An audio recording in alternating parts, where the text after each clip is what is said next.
grandson of Hassan al-Banna, Professor Patterson has mentioned. You have answered, and I wanted to just to maybe add to that, because it's my research, so I wanted to add to this thing about Tarek Ramadan, and not only in France. We did that before. So there are people who are going and trying to answer Tarek Ramadan's presentations. First of all, it was Sarkozy, when he was the Minister of Interior, before he was president. And he used to have debates with Tarek Ramadan on television. And these debates were always in Tarek Ramadan's favor. They ended up to be in Tarek Ramadan's favor. He's a very good debater.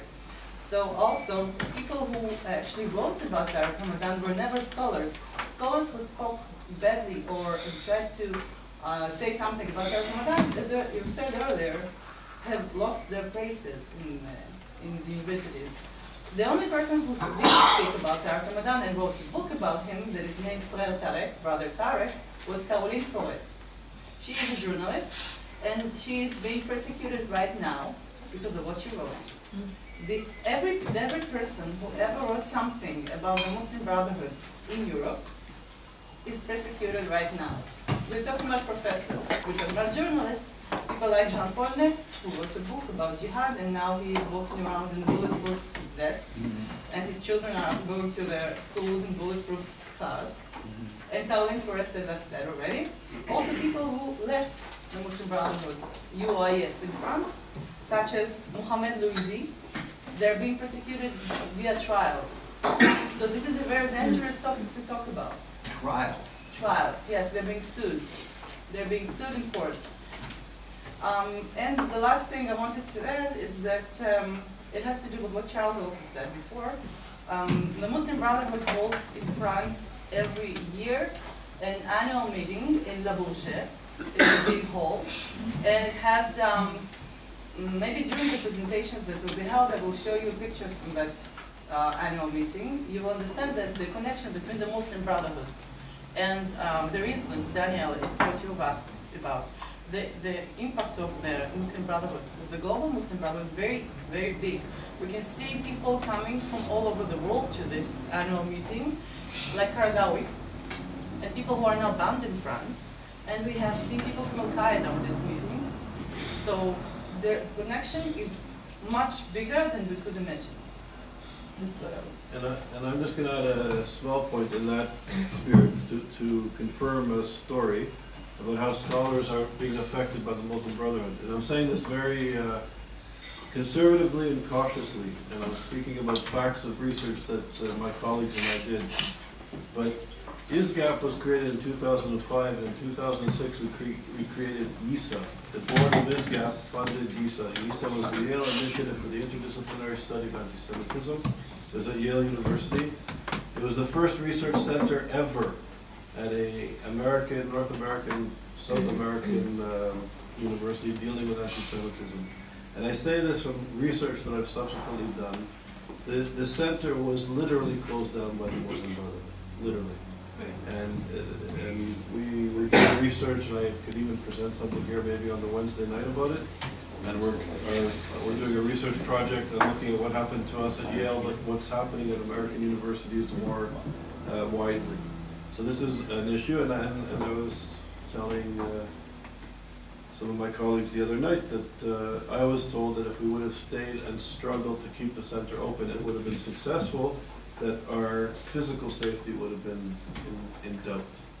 So it may have been a blessing that we lost the battle to keep it going, but we're here and we're carrying on, and I think there's more and more people doing research and realizing what is the Brotherhood, how they influence not only the Middle East but even North American and European politics, who's on their payroll, and what's at stake in the not only in maintaining a free university that can inquire, debate, discuss, explore all sorts of subjects in the true liberal, democratic, safe space, and also promote democratic values in our society. These are very serious issues. So, in light of that, we are very honored and pleased that such an expert is in our presence. So please continue. Yes, and I'm just in connection with that.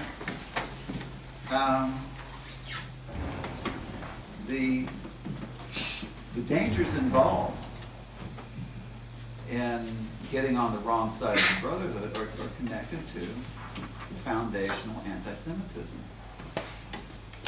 of the Brotherhood, and not, of course, not only the Brotherhood. The same, it's connected to, as Charles mentioned yesterday, the absence of the A word in the vocal reference to this symposium. So I know this requires a much longer argument than I have time to present, but I would argue that the general intolerance of criticism of the Brotherhood is tied to anti-Semitism. Let me just throw that out and leave it hanging. Osama bin Laden. This is someone familiar to, or a face at least familiar to all of us. He attended the King Abdul Aziz University in Jeddah and enrolled in 1976, where he met Muhammad Qutb, the brother of Sayyid Qutb. He met Abdullah Azam during his studies there for the first time. He and Abdullah Azam would later become very close in the creation of Al-Qaeda later. Some of bin Laden's statements regarding the Jews, again, this is the attitude toward the Jews is definitive for his thinking. The enmity between us and the Jews, he says, goes back far in time and is deeply rooted. There is no question that war between us is inevitable. Resurrection will not come before the Muslims fight the Jews. This is similar to the al-Bukhari hadith, oh, Abdullah, there's a Jew hiding behind me, the trees and the rocks. When he invokes the resurrection, you see that this takes the Jew hatred to a metaphysical level. It's not about occupation or settlements, it's not about military power or competition, it's about raising the dead.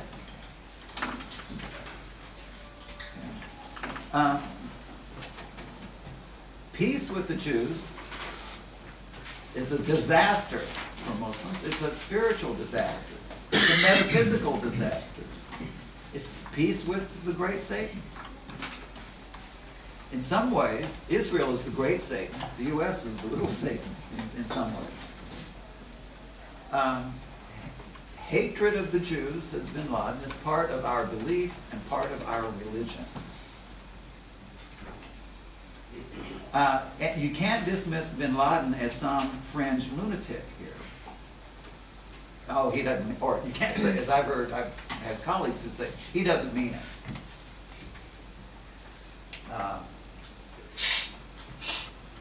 If it's not bin Laden, it's Haniyeh or some other. He doesn't, they don't really mean that. They don't really mean that. But if Jews didn't learn anything during the Holocaust, it was to believe people when they tell you they're going to kill you. So the fact that this is part of our religion, it's not a necessary evil that we fight the Jews. It's not an unhappy task we have to engage in. It's something holy and pleasing to God. You can't be in the religion if you don't hate the Jews.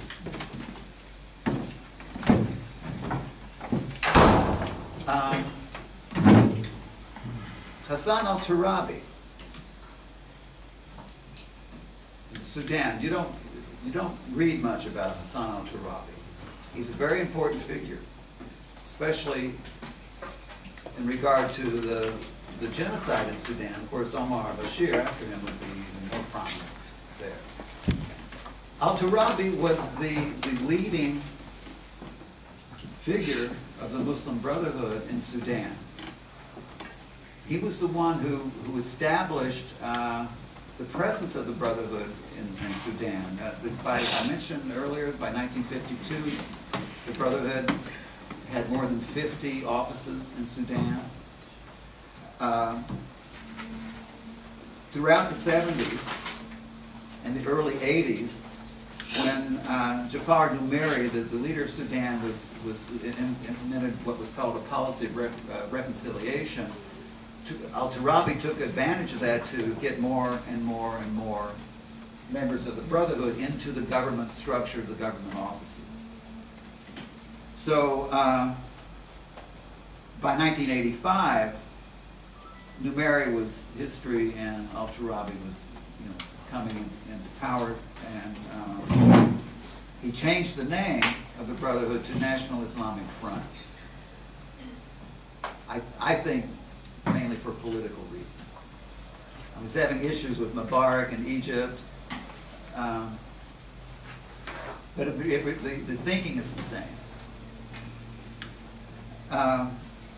In 1989, well, before I jump to 89, there's a couple of statements from al-Turabi. Confront your enemy economically, politically, and territorially by all means until God grants you victory. By any means, and by any means necessary. By all means. Acknowledging the Jewish state, he says, would be betraying Islamic conviction and incur the wrath of God. The Jewish state is the Jew among nations. If hatred of the Jew is part of the religion, then hatred of the Jewish state and the elimination, therefore, of the Jewish state is part of the religion. If you have to eliminate the Jew as the blackest devil, the Jewish state is the state of the blackest devils. It has to be eliminated. You can't negotiate peace and remain a good Muslim. The only way you can justify negotiation is to keep in mind the ultimate aim.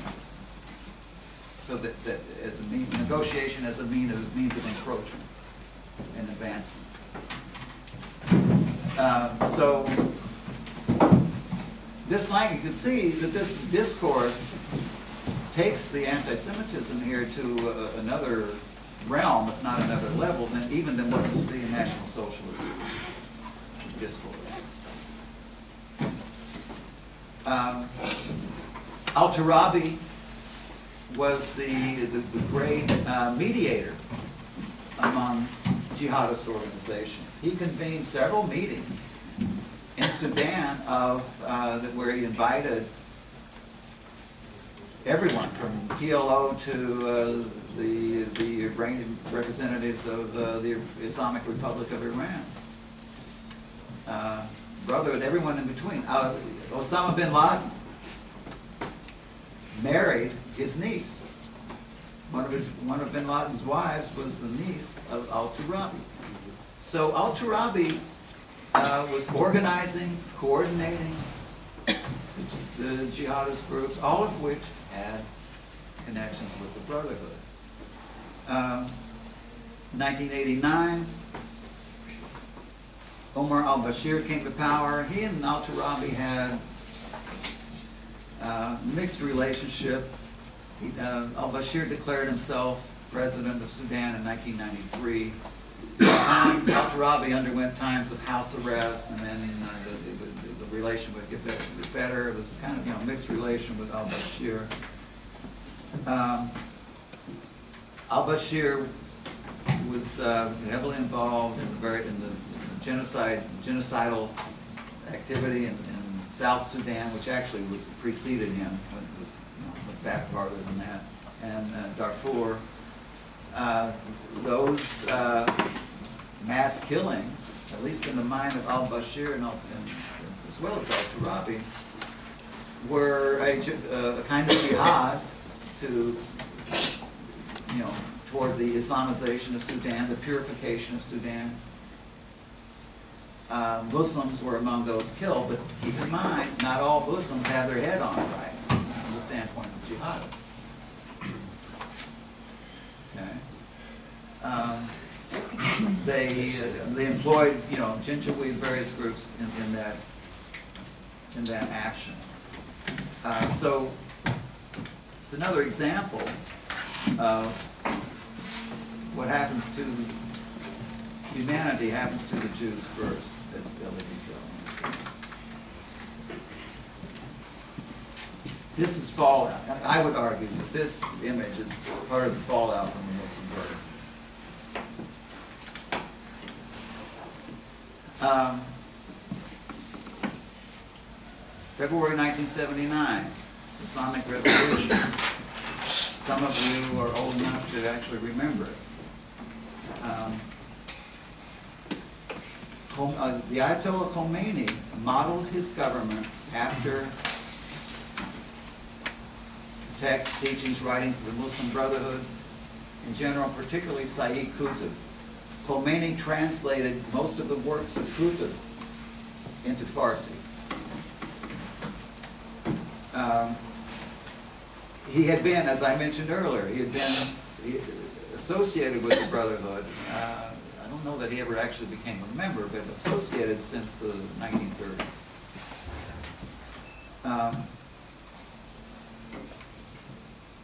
Some Khomeini's views. Oh, this is one that he insisted on. You have to observe the principle of taqiyya, which is what?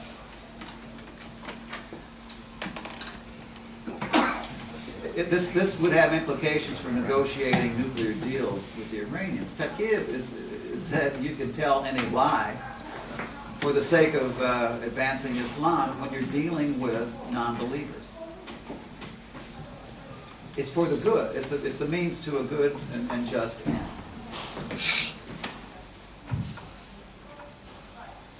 But this is only Shia, right? No. No, but he is Shia, unlike bin Laden, who is Sunni.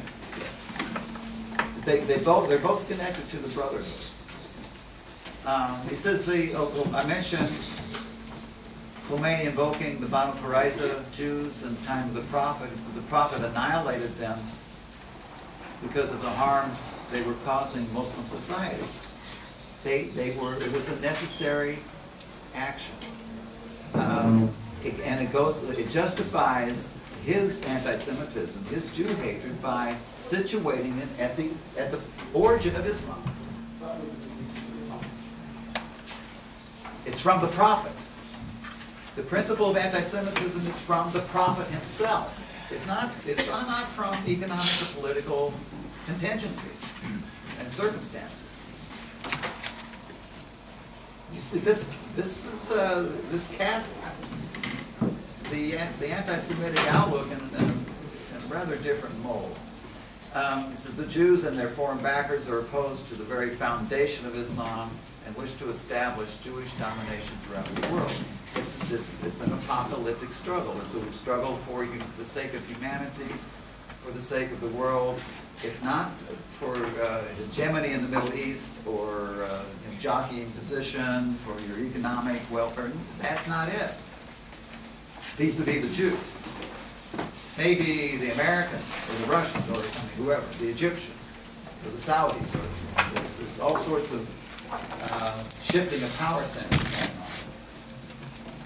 But the Jew remains constant as the eternal enemy. Every Muslim, by now it's a broken record, right? Every Muslim has a duty to prepare himself for battle against Israel. Israel is the Jew among nations.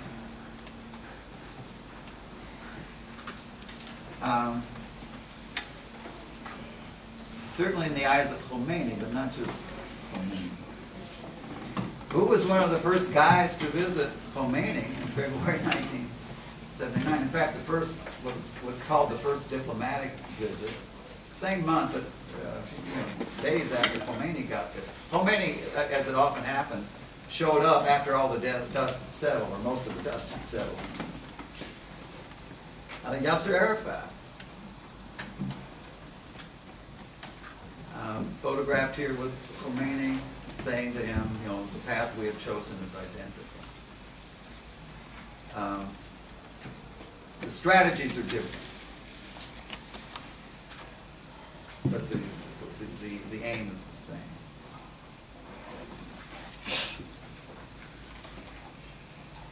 Now, Hezbollah.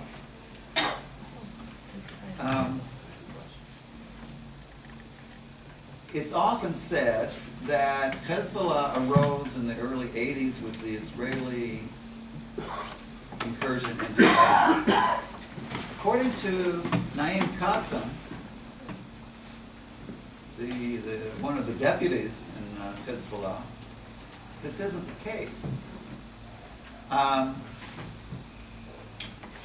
The idea that the troubling part of this view that Hezbollah arose in the 80s when the Israelis came is that it's the Israelis' fault that Hezbollah came into existence. But anyway, one of their top figures who wrote a book on Hezbollah, the history of Hezbollah, named Qassem, says, no, Hezbollah has its origins from certain individuals in the early 60s.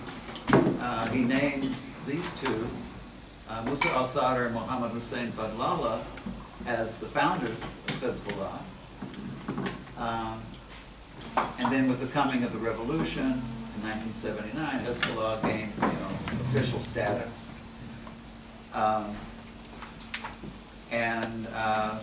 When there was a power vacuum in southern Lebanon, they took advantage of that moment in the early 80s. But they were already ready to go, so to say, according to Qassem.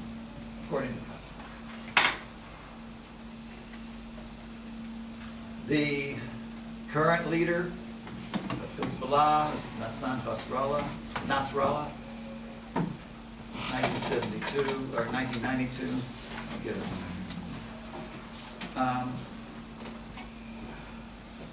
Some of Nasrallah's pronouncements. Notice that this has a Nazi tone about it. That we are engaged in an existentialist battle with Israel. Either we will prevail or they will, but one of us is going down. It's a life and death struggle. From the jihadist point of view, it's a spiritual life and death struggle. If we search now note this, if we search the entire globe for a more cowardly, low, weak, and frail individual in his spirit, mind, ideology, and religion, we will never find anyone like the Jew, and I am not saying the Israeli.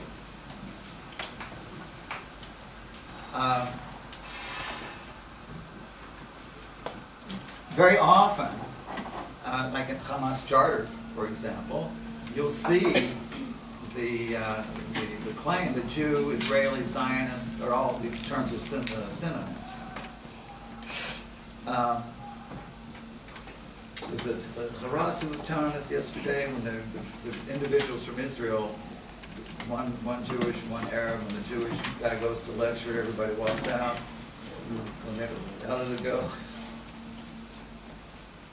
When the Arab goes, was it Haras? No, Yeah. Oh, yeah. Thank you. I'm sorry. You were sitting next to Haras. Right. When the Arab goes, they stay. Correct. Yes. In the European Union, when the Israeli Arab Muslim speaks, they receive well, and when the Jewish Israeli speaks, they boycott. Yes. Notice they're not both Israeli. Their passports are both Israeli, but they're not both Israelis. What does this do to the term Israeli as a term of identifying a person and country of origin? Do you see how the Jewish state, the name of the citizen of the Jewish citizen of the Jewish state, gets wrapped up in this discourse of anti-Semitism? To be a citizen is to be the object of hatred and contempt, associated with the blackest devil and so on. If you say Israeli, at least in the mouth of Nasrallah, is to say Jew, is to say Israeli, is to say someone who is morally contemptible. It's not that some Israelis are okay and some, like, you know, some Frenchmen, they're nice, some are not, some American, you know. No. There's this essentialist evil attached to the Israeli and to, therefore, the Israeli state, the Jewish state. And it's, I mean, it manifests in things like walking out or staying for the lectures. This is an extraordinary phenomenon, just in how we talk about citizens of a nation. Even when you say German, you don't necessarily mean Nazi, even from the period, right? Nazis are Nazis. With Nasrallah, anyone who reads the Quran cannot think of coexistence with the Jews. You can't think of it. Muslims must use any means at their disposal to kill Jews. For the Jews are satanic, they are behind all evil. All evil is Jewish. This should make some of us a little nervous. This thinking that use any means at our disposal.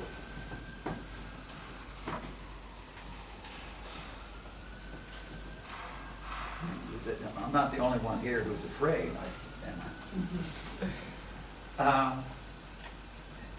And he's not kidding. Now, Camp David, this is a moment that created an occasion for branching and splitting among members of the Brotherhood over the issue, what are we going to do about Camp David? What are we going to do with Sadat? Former member of the Brotherhood, 30s and 40s, arrested by the British as a Nazi spy in 1941. Right? Sadat and Begin, the two most unlikely figures to make peace. And yet here they are, Sadat, and you can imagine what the Brotherhood is now thinking of Sadat, right? Big traitor, he has to be eliminated. But there was an argument within the ranks of the Brotherhood what to do about it. It created the offshoot is Islamic Jihad, which developed its Egyptian version and its Palestinian version in 1980. Not long after Camp David, Fatih Shikaki is the creator of Islamic Jihad. His thinking is regarding the Palestinian branch says it's dedicated to the destruction of the state of Israel and the extermination of the Jews. You can't stop with Israel. Again, the Jews are the contagion. Jews and Judaism, they're the cancer, the Jewish cancer that plagues humanity is embodied in the Zionist presence in Palestine. Note the medical metaphor again.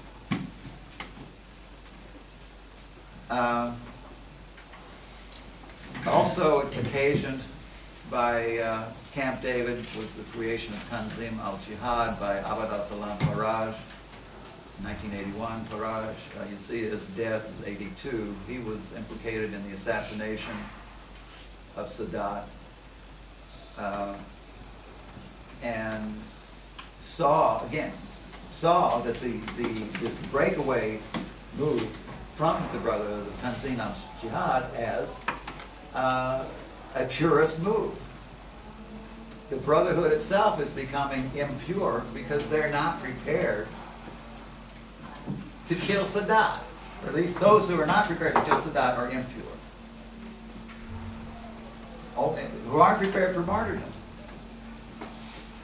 who aren't prepared to do what is necessary. Al-Faraj was also made various declarations, and then there's a justification we should refute those who say jihad in Islam is defensive. This would come up in the discussions among members of the Brotherhood. Well, jihad, you know, this is where Faraj is saying no. It's not defensive. Islam is, and say that Islam was not spread by the sword. To fight is in Islam to make supreme the word of God in this world. As Sayyid Qutb wrote, and Khomeini would repeat, everything glorious that has ever come to Islam has come through the sword. You can't have Islam without the sword. You can't have pure Islam without the sword, true Islam without the sword. Fighting in the path of Allah, jihad in the path of Allah, is the true Islam. Fighting to make supreme the word of God in this world. Now you can see again in 1981, the breakaways continue. This here across North Africa. Russia Ghanouchi created the Jihadist Renaissance Party with the word Renaissance. What does Renaissance mean? Rebirth, reinvigorated, purified, genuine, true, and so on. The Ennahda Party in Tunisia I think he returned to Tunisia, if I'm not mistaken, after the revolution there. Yeah. He's a head of party from Malta. Yeah, okay. Yes. So he's back. He's back. Was Hamas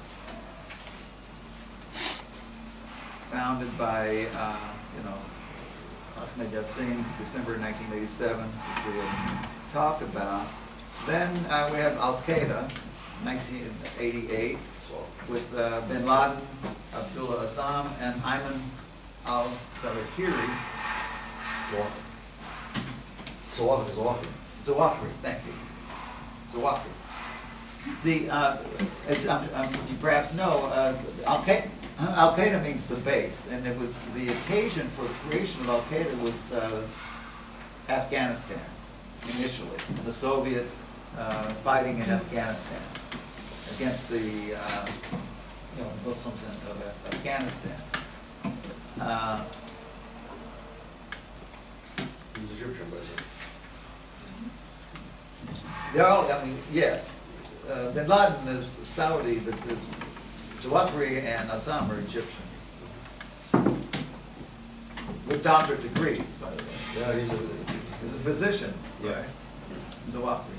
So when the fighting between the Soviets and the Muslims of Afghanistan came to an end in '89, Al-Qaeda, there was this discussion, well, what do we do next? So they wanted to carry the jihad well beyond the borders. Now Al-Qaeda is, many have said, was more of a network than an organization. It's sort of a coordinating body from which various organizations extend, various organizations turn to them for help, funding, training. So they're not one organized body. Al-Zawahiri's teachings of peace with Israel and acceptance of its usurpation of Palestine is rejection of jihad. Now keep in mind, what does rejection of jihad mean? You've betrayed Islam. You've betrayed Allah. It's as Al-Banna says, it's one of the sins that guarantees eternal damnation. So, if there's anyone at the table in peace negotiations with the Israelis who has any inclination toward jihadism, you can see that those negotiations aren't going to go anywhere. They can't. You might engage in the negotiations to buy time, to maneuver your position, right? I mean, I don't know. Am I creating a sense of futility here? It looks futile. Doesn't it? It looks bad. I'm afraid. The once futile. The one slogan that's been well understood is the call for jihad against Israel. One thing, according to al-Zawahiri, that all Muslims get is that you have to oppose Israel because the Jews control the West, they corrupt the West. So that the West does not know the language of ethics, morality, and legitimate rights.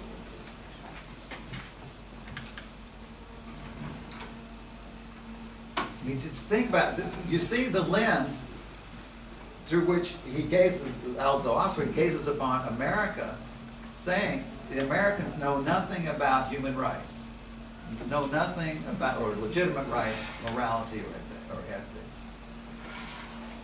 When if you're in America, I think you can make a case that many people are very much concerned with human rights and ethics and tolerance, and it's kind of certainly a big part of the American discourse. Whether we understand it or not, you can argue. But what then would it amount to? Ethics, morality, and legitimate rights. It amounts to strict adherence to Sharia, the freedom that comes with submission to Allah,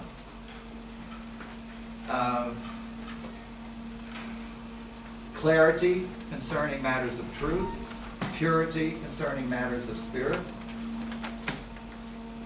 right? Which has to be established by any means necessary. Is the thing. The Arab Spring. Mohammed Morsi, elected to Parliament in 2000, arrested in 2011, came into power with the Arab Spring, support in 2012, 2013, then arrested, accused of conspiring with Hamas in 2015. So, Morsi had a brief run.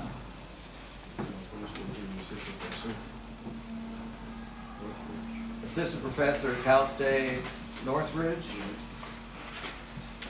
I can't believe that. We have that because he claims that he worked for NASA before, but he can't say his name in English even, so we can't believe that. When he went to Germany, he said gas and alcohol don't mix and this stuff. He make funny, so. Some of Morsi's pronouncements, very, very much Muslim Brotherhood like. We must nurse our children on hatred for Jews. The hatred must go on for God as a form of worshiping Him.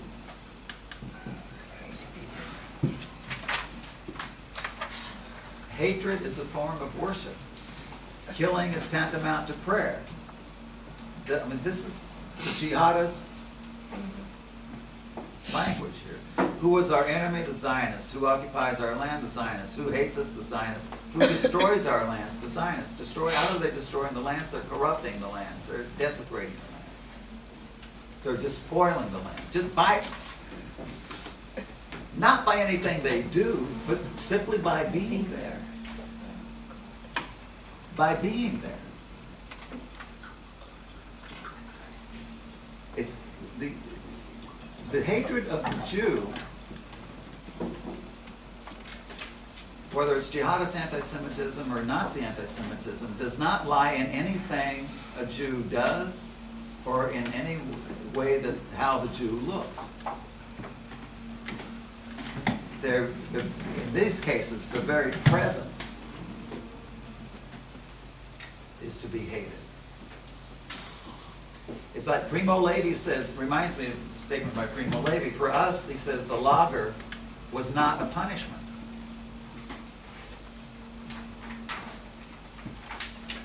it's an ontological status. It's a rung on the ladder of being that they're assigned to. They're not being punished for having done anything. Right? So the Zionists destroyed the lands, not by burning down the forests or anything. You know, it's not like Sherman going through Atlanta. No, just by their presence. The Zionists are bloodsuckers who attack the Palestinians. They are the descendants of apes and pigs.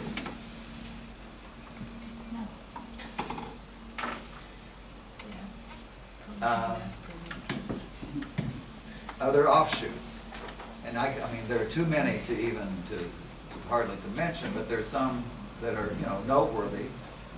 Abu Bakr al-Baghdadi, leader of ISIS. In 2010, he became leader of the Islamic State of Iraq.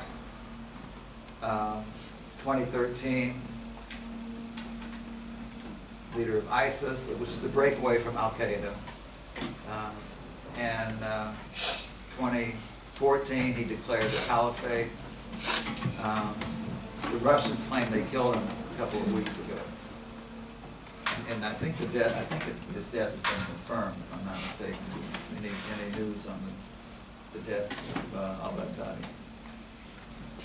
But he, of course, like all of them, has his own pronouncements to the Jews. If you wonder, well, is ISIS interested in the Jewish state, or do they have any attitude for the Jews? Well, yeah, Palestine will not be your land or your home, he says to Israelis. It will be a graveyard for you. Allah has gathered you in Palestine so that the Muslims may kill you.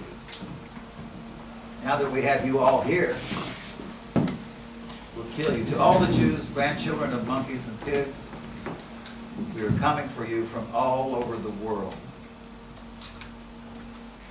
So you see how the recruiting from all over the world adds this apocalyptic dimension, this battle for the sake of humanity, to the jihad. Al-Nusra is another faction in Syria, a breakaway, another offshoot from Al-Qaeda. Abu Muhammad al-Julani is the head of the al-Nusra Front. They early on they'd received funds from ISIS, but then they broke away from ISIS. He is supported by Hamza bin Laden, the son of Osama bin Laden. Some other figures that have emerged in recent years: Abu Malik al-Houthi in Yemen. The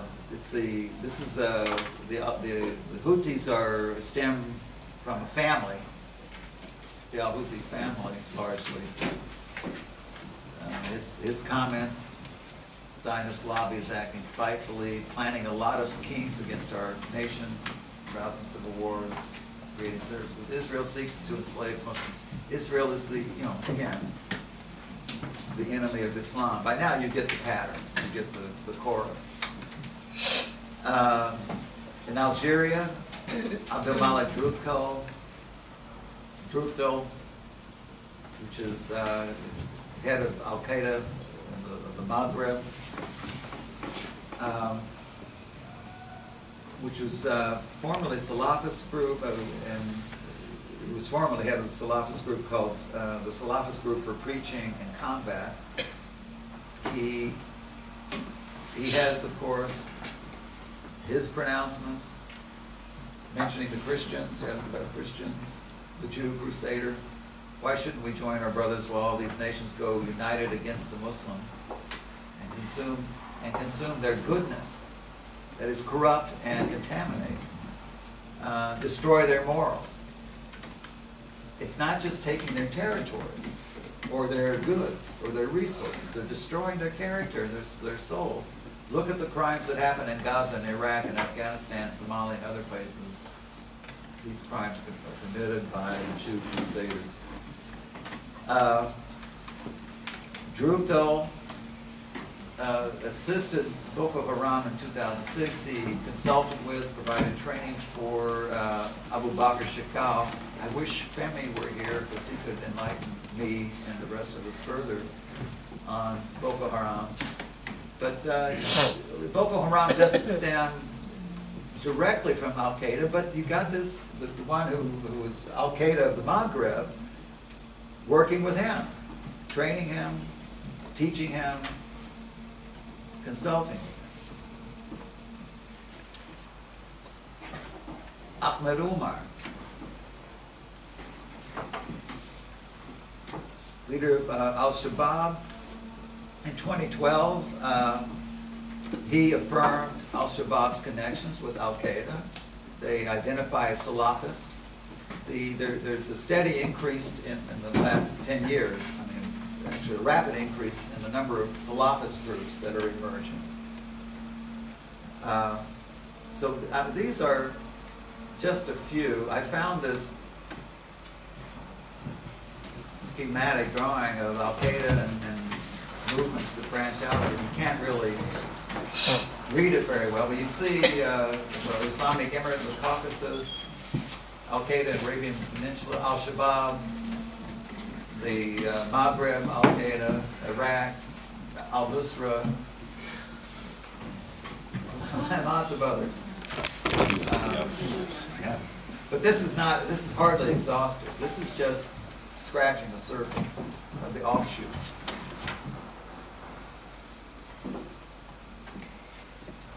So this is also scratching the surface, but to kind of sum up, the Muslim, you see the extent of ties of various organizations and countries to the Muslim Brotherhood.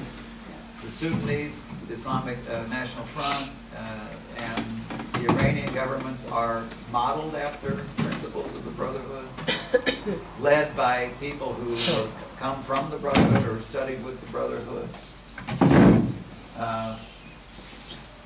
And there's not enough room on a slide to do all the branches. This is kind of another, putting a face to it. Family tree, as much as one can put a face to it. Family tree. Just a last kind of footnote, the Brotherhood it extends far beyond the Middle East. These are some of the organizations in the UK that have been identified as members of the Brotherhood. There is a document called the Project from 1982 that outlines a strategy for encroachment into and taking over and increasing influence in Europe in particular. The project is about Europe. There's a similar phenomenon in North America. The document here is known as the Explanatory Memorandum, 1991. These are some of the American organizations with ties to the Brotherhood.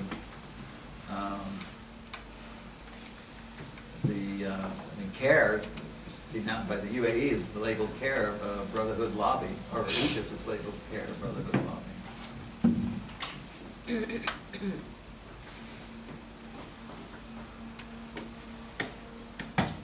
So the influence goes on.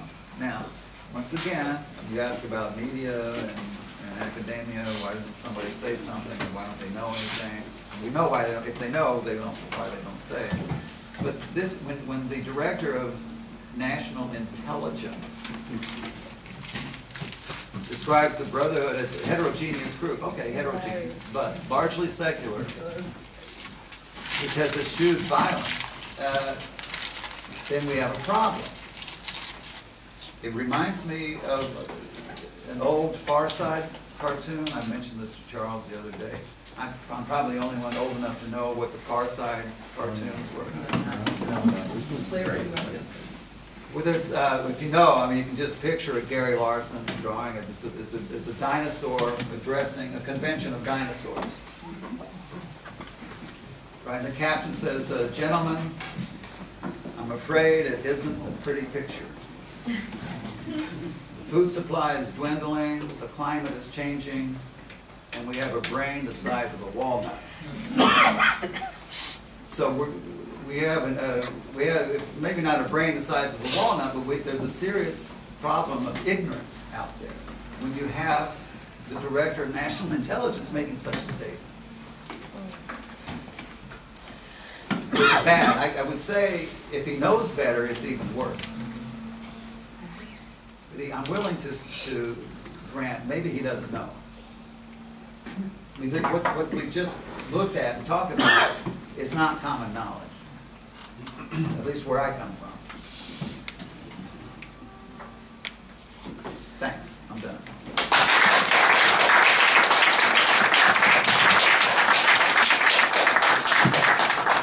Okay, so thank you very much, David. So we have about half an hour for Q&A. So who would like to make a comment, question?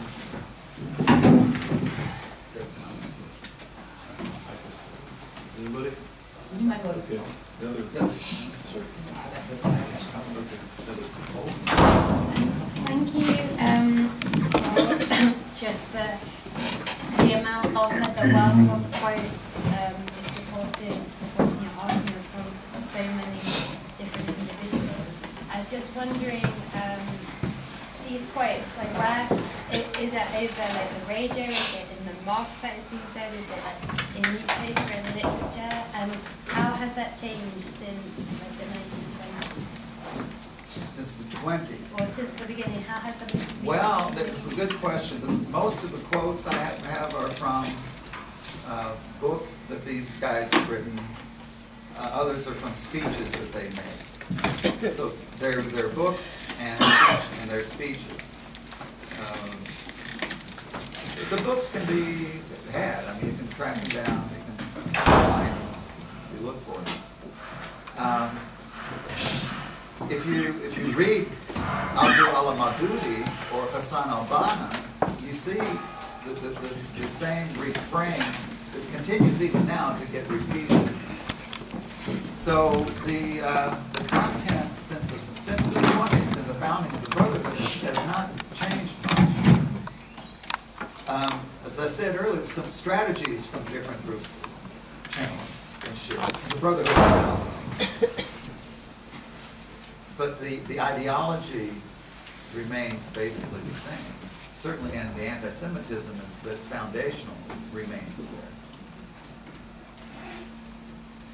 Does Abbas have an affiliation with the Brotherhood? Indirectly. Mahmoud Abbas hooked up with Yasser Arafat in 1959 at the founding of Fatah. So I mean, through Arafat to Hussein to the Brotherhood. I mean, I don't think Abbas received any training from the Brotherhood like Arafat did.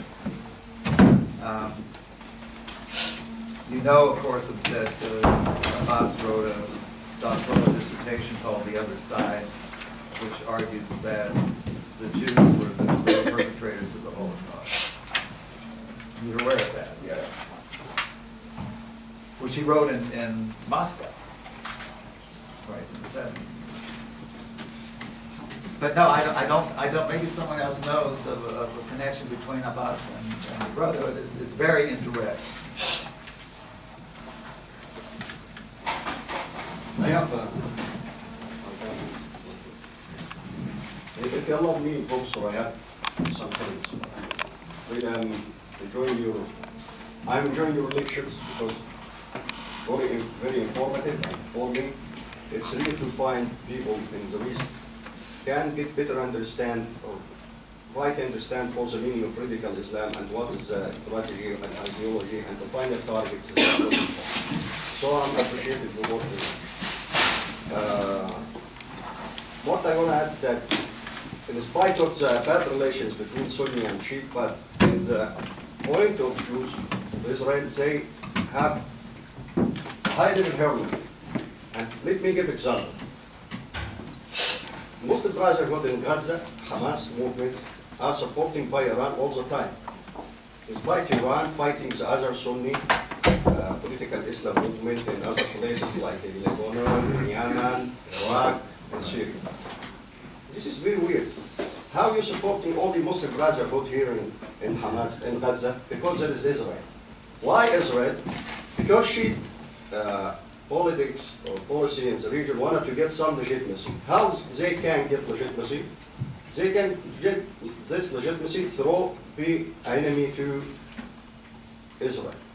We are going to define Al-Quds, Al-Aqsa, and this stuff. Today, during we are sitting here talking in British, there is a big demonstration in Jerusalem by Hamas. They are trying to make a third intifada using the same propaganda of Al-Aqsa. Because after the last terror attack, when the two policemen Israeli was killed by a radical Muslim person related to Hamas, Israel decided to make metal detectors to protect the people. Also people, not only the Israeli policeman. And we can find this kind of metal detector everywhere, in Vatican, in Mecca, everywhere. Why they refuse to put it in Israel? That is a big question. Okay? The second part is, a few days ago, Ayman al-Zawahiri declared that Osama bin Laden was a member in Muslim Brotherhood group. So, the most radical group and terrorist group we have nowadays started from Al-Qaeda until ISIS. They have came from the Muslim Brotherhood ideas, Hassan al-Banna and Sayyid Qutb al-Mawdud. And Israel are common factors for all this group. Anybody want to get legitimacy in Arab and Muslim world should to be enemy to Israel. Should use Israel and Jewish people anti-Semitism as a vehicle to legitimacy. Thank you. That's a very important point. Thank you. Can I ask Rabbi a question?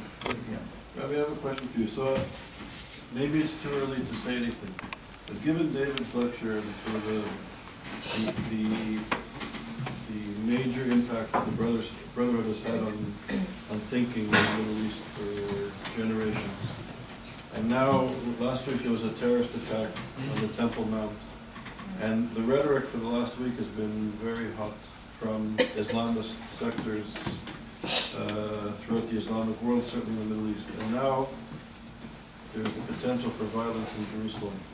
What's the role of Islamism in this moment, calling on Muslims to confront what's taking place in Jerusalem at the Temple Mount? Does it have the potential to really explode, or is it going to be, I think it's going to be quiet in the next few days?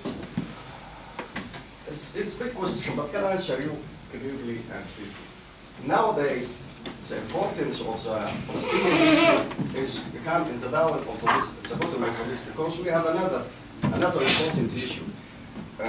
By the other means, the financer for this group are now become less, not like before more. The only source for finance now came from Iran, not came from Saudi Arabia and Qatar like before. Now we have a problem between Qatar and Saudi Arabia. Now we have a problem between all Gulf states and Iraq. So no one worried about the issue of Al-Aqsa, worried about the issue of Muslim Brotherhood in Gaza. So what is happening exactly? The Muslim political groups inside Israel trying to revive this issue again by making violence to use the same propaganda against Israel and Jews. But from my point of view, everything will pass easily, and no one will care for them because there is other important issue more than this issue.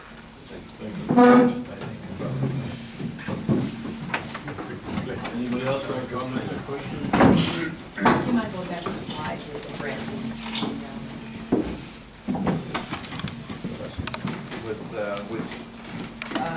It had Muslim Brotherhood on the bottom, and the names of the organization.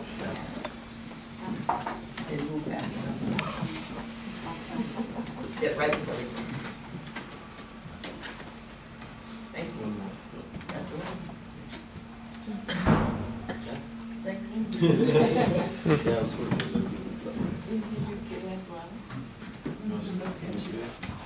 She wants to see one of The the UK groups. You understand that none of this is exhaustive. Yeah. We distribute. Yeah, Yeah, Irad will send them around yeah. in his free time. Yeah, no. Probably put together a combination of PowerPoints to give you all. I'm happy to send anyone the PowerPoint. Like, I think I have it now. You have it now? Yeah, I think I have it now on the computer, so I'll be able to move it from there. Let me know if you Okay. So, I don't get political about it, but how could, you look at the statements that you put down by Muslim Brothers, what was President Obama thinking when he decided to, adopt it? What was he thinking? I don't know what he was thinking, but my guess is he's thinking if we extend a welcoming hand, then the dynamic will change. They will respond in kind, and there might be hope for some through diplomatic means and discussion and dialogue to improve the situation, defuse a lot of tension. But it didn't. In my opinion, that won't work. I don't think it's going to work. It hasn't so far.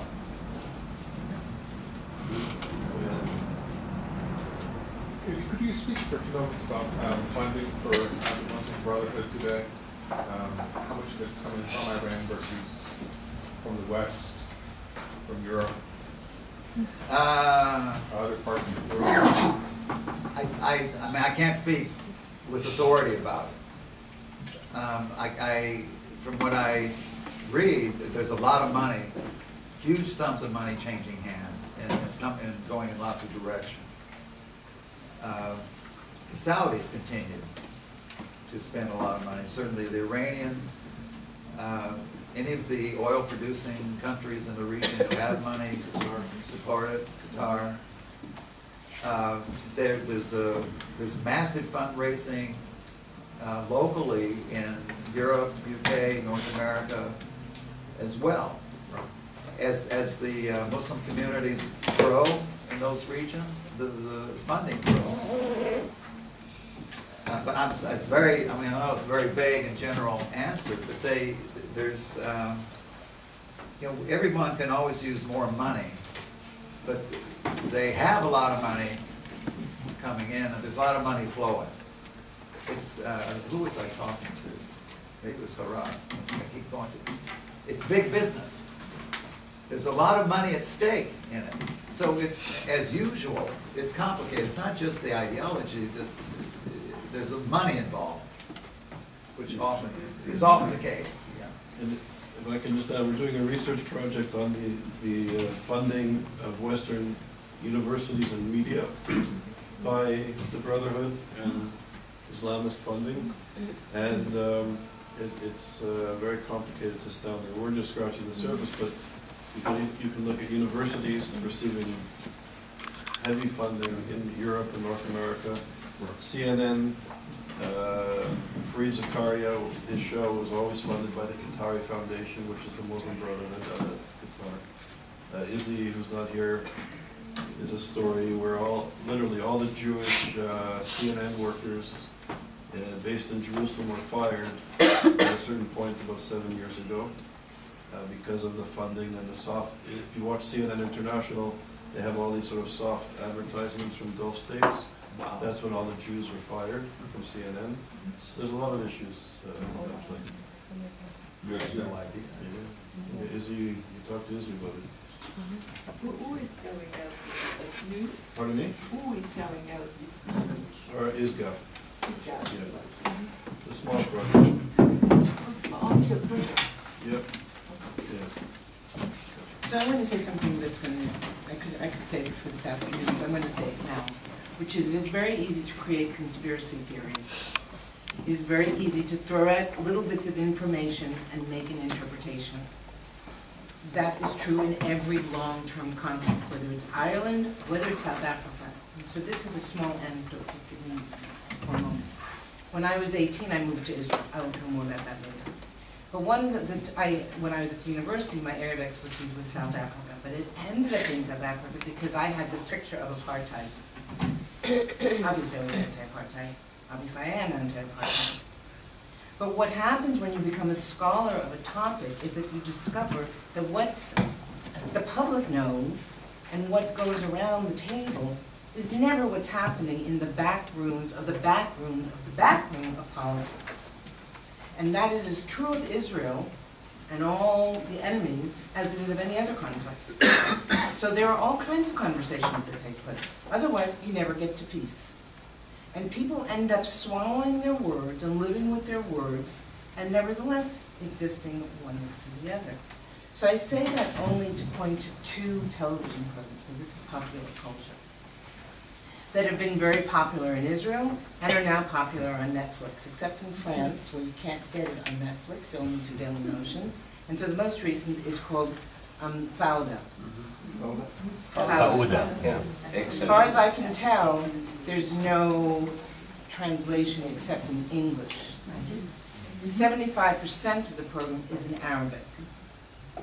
And the two people who made the program are not Mizrahi, they're not from families from origins in Arab countries. They learned Arabic through their military service. And the other one is Prisoners of War, which also was popular. Some people like it, some people didn't. Homeland, the U.S. American series, has something to do with it, even though it's supposed to be based on it. In both of the shows, and this is where I bring back the connection, in both of the shows, one of the themes, and I say it as an Israeli looking at Israeli television, one of the themes is to humanize and not to demonize, and to remind the Israeli public, the younger public, of the ways in which there are all sorts of connections to these hateful groups, but nevertheless, those are the people with whom peace eventually has to be made.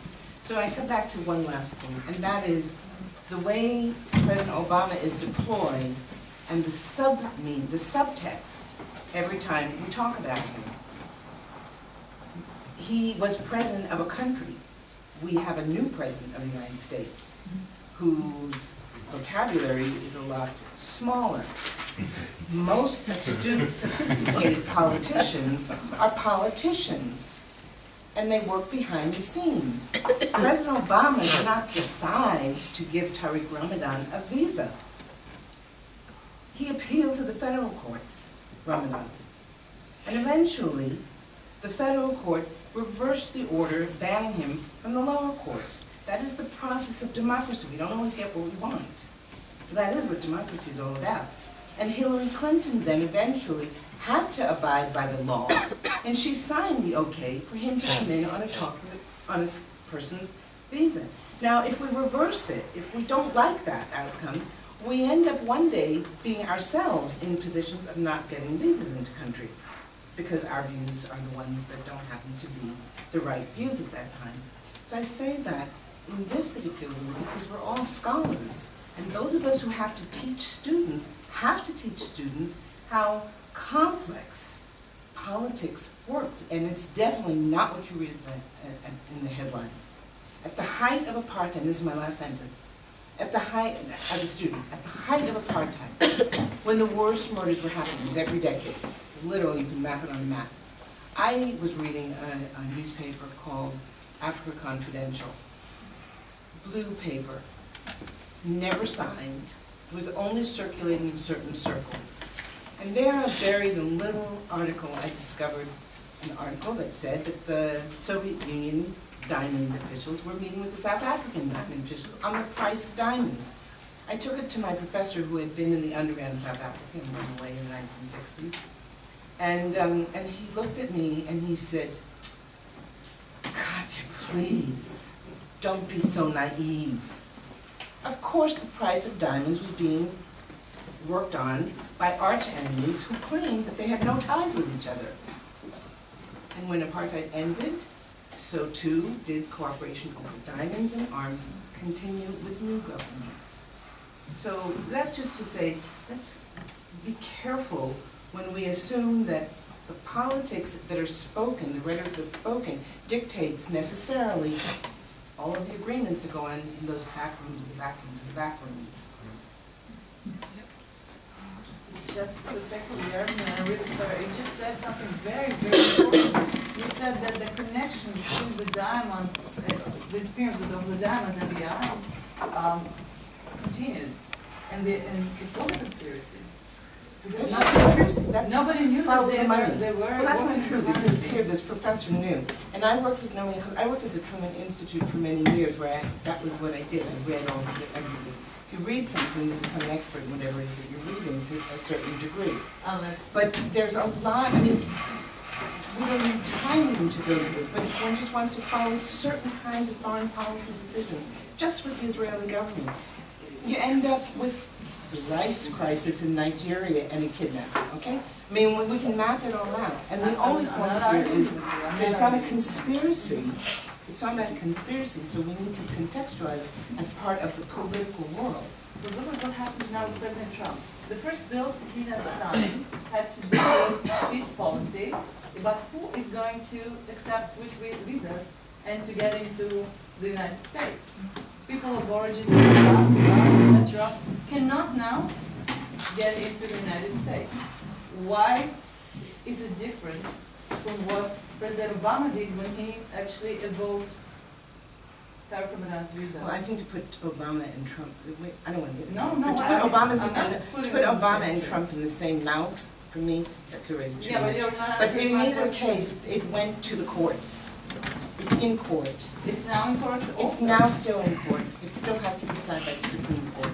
And Trump didn't get what he wanted. And if it's not assigned?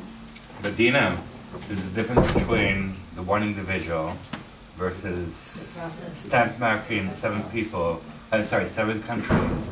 Whoever comes from these countries are now... Exactly. My point is not that. My point is that the president, doesn't matter which one, has a certain line that he would like, a certain policy, and then they would sign bills that would support their policies. It doesn't have to do anything with conspiracies.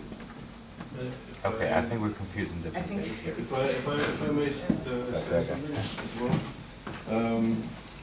I'll speak about Obama and the Trump administration. Nuclear weapons deal, part of the deal was an exchange of approximately $150 billion in money that was frozen, that was unfrozen, and also deals, financial deals. Boeing, Siemens made huge deals with Iran after the P5+1 led by the United States brought Iran back into the family of nations. And now turning to Trump, Trump's imposing or implementing trade deals that started during the Obama administration in addition to new deals that have now been implemented or developed by the Trump administration that is dealing with Saudi Arabia to the tune of $350 billion, which involves arms and other related corporate deals. So it's $500 billion to 2 regimes that are not so nice when it comes to the other, which I find problematic.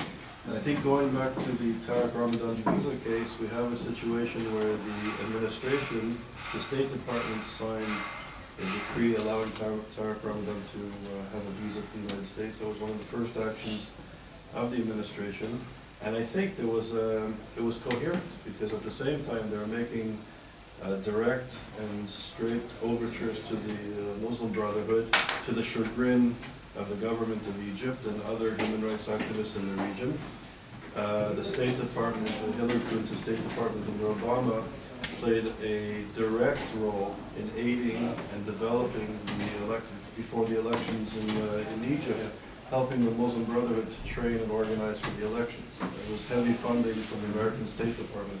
So we can argue whether it's good or bad or indifferent.